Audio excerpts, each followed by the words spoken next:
আসসালামু আলাইকুম। আমরা আছি এখন বাংলাদেশের সবচেয়ে উঁচু গ্রাম পাসিংপাড়া। পাসিংপাড়াতে আসছি। পাসিংপাড়াতে এত পরিমাণে মেঘ যা বলার বাহিরে, এবং এই পাসিংপাড়াতে আপনারা যখনই আসবেন না কেন অল টাইম মেঘ থাকবে এই পাসিংপাড়াতে। আর আমরা এখন যাচ্ছি সুনচাং পাড়ার দিকে।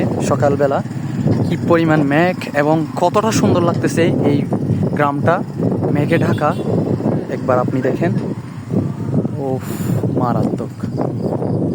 বুঝতে পারেন এই বাংলাদেশের মধ্যে সবচেয়ে উঁচু গ্রাম পাসিংপাড়াতে, অনেক সুন্দর। আপনাদের অনেক ভালো লাগবে এই পাসিংপাড়া আসলে। চারপাশে দেখেন মেঘে ঢাকা একদম সুন্দর একটি সকাল আপনারা উপভোগ করতে পারবেন।